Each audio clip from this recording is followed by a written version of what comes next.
Welcome back to another episode of Rock Boys Football. EA Sports releasing their top 100 players. And I think as college football fans, regardless of our fan bases, we have the responsibility to kind of come together and just give some respect, give some shout outs to some players that we felt like got snubbed from this top 100 list. Want to get into a few names from each position group that I think I would have liked to see in the top 100 players. I know a bunch of you guys have plenty of names.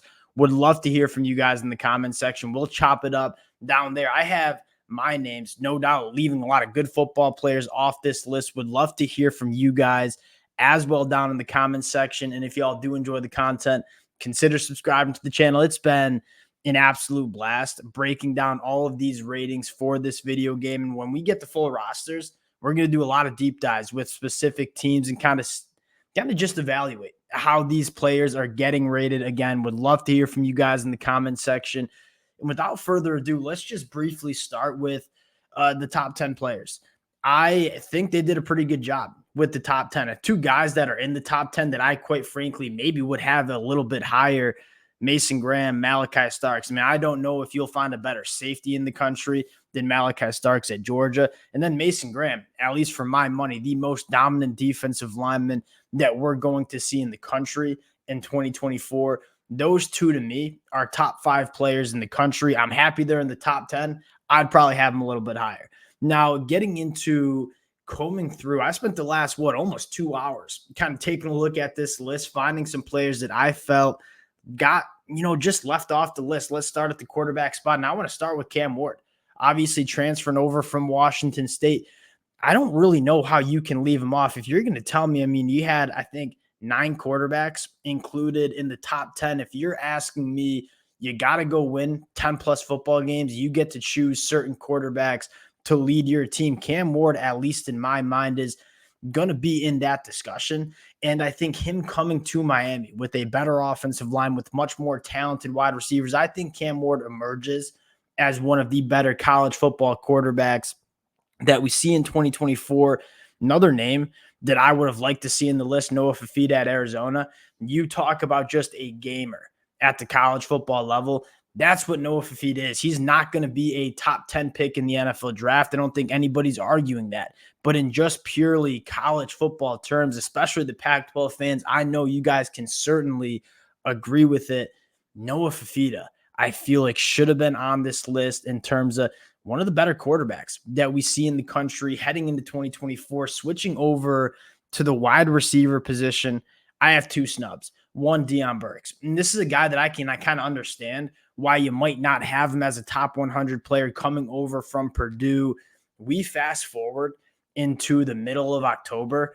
I think Deion Burks is in the conversation of one of the more dynamic wide receivers that we see in the country. You go back to the Purdue film, and again, on paper, I can understand why they didn't include Deion Burks, because the production isn't necessarily off the charts. He was playing in just a brutal offense.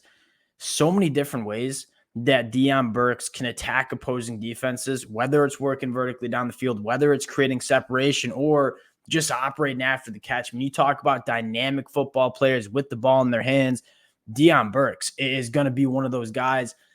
Another wide receiver that I would have included, Eugene Wilson from Florida. You talk about one of the more, again, we just said dynamic players with Deion Burks. I'll say it again with Eugene Wilson. This is a guy that Florida was just giving the football to any way possible, would routinely make multiple tacklers miss. Again, one of the more electric football players with the ball in their hands. I think Trey Wilson is going to be talked about as one of the top wide receivers in the country. And then you could talk about a guy like Zachariah Branch as well, who I think probably breaks out a little bit more in the 2024 year. Those were some of the wide receivers that I personally felt should have been on the list. Going to the running back position, I have 1. They included a lot of running backs, and there are a lot of good running backs in college football, but I feel like they put a couple too many running backs in and left too many good football players out. Now, with all the running backs that they had included in this list, leaving out Trevor Etienne's a crime. You look at Trevor Etienne, very productive for the Florida Gators during his first 2 years. Again, a kid that's only going into year 3 of his college football career. But I think more importantly, ran behind an offensive line for the Florida Gators that Florida fans would say was one of the worst units that we saw in the SEC. He comes to Georgia, going to be running behind one of, if not the best offensive lines that we see in the country. You talk about a running back that, at least in my mind, is in for a 1,200 plus yard season. That's probably going to be Trevor Etienne. I think this was poor on EA Sports because I think they were just looking at the production, looking at the stat sheet. You look at Trevor Etienne, I think he's been one of the best running backs in the country over the last couple of years. And again, behind a Florida offensive line that just hasn't been that great.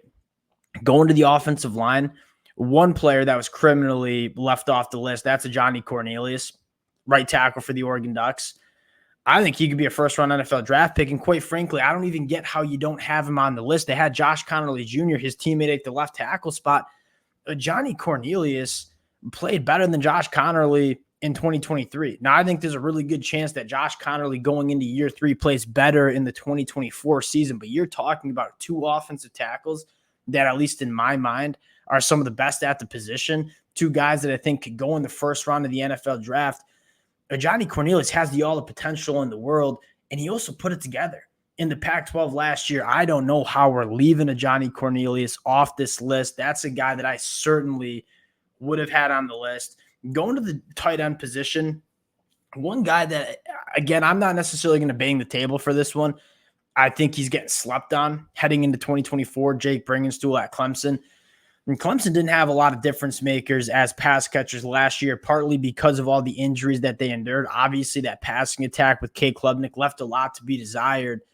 I mean, that offense was going through Jake Bringenstool, not necessarily the best inline blocking tight end, but as a pure pass catcher, in my mind, one of the better tight ends that you see in the country.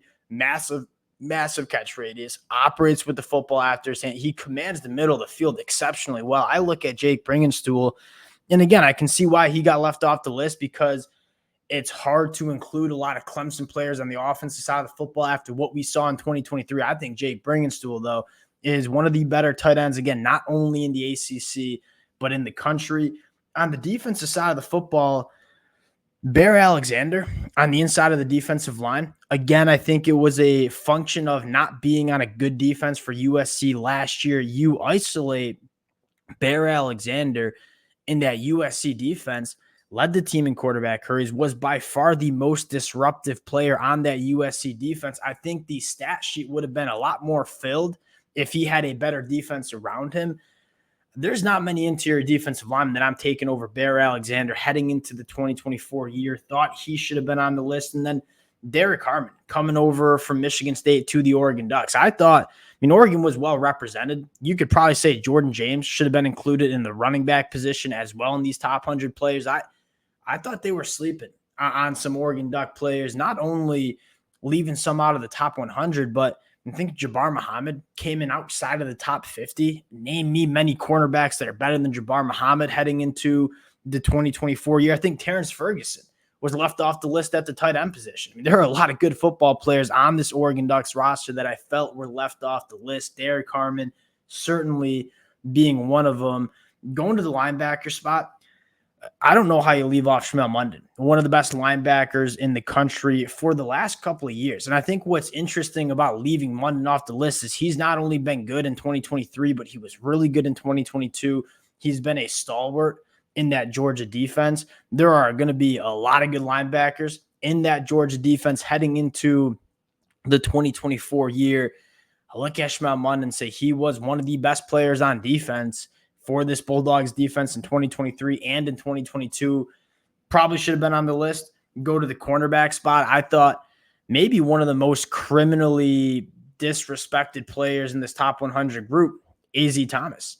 I think Azaray Thomas for Florida State probably could have been a top 50 player, maybe even top 30 player in the country.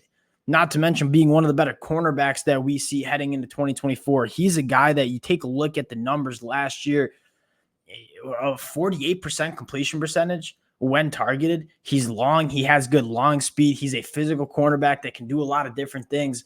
Florida State fans know what they have in him. If you read the spring practice notes and you kind of watch Florida State closely in the 2023 year, Florida State fans know what they have in A.Z. Thomas, a potential first-round NFL draft pick, at least in my opinion. thought he'd get lopped off the list. And then at the safety position, Kamari Ramsey for USC. I think he's one of the better safeties in the country, obviously coming from UCLA to USC. There's a reason Dan Lynn brought Kamari Ramsey in. He can do a lot of different things. Really, really good feel for the position in the back end. Good instincts, gets his hands on a lot of footballs, can come up and play man coverage as well. That was a safety. And I'd say Makari Page for Michigan as well. I think Makari Page, Rod Moore probably would have been on the list if he hadn't gotten hurt. You look at this list, again, it's hard to be too critical because there are a lot of good players in college football. There's no question about that, but there are some players that when I was diving through the list said, hey, we're missing some really, really good players. No doubt I left off a lot of good football players that got snubbed as well. I would love to hear from you guys in the comment section. Ideally, this comment section is just full with players that got left off the list. We're giving them some recognition. Appreciate you guys rocking with the boys. Would love to hear from you. And when we get these rosters out with the full rankings, we're diving in, we're evaluating. Appreciate you guys rocking with it. Again, if y'all do enjoy the content, consider subscribing to the channel. Appreciate you guys, and we'll talk to y'all later. Peace.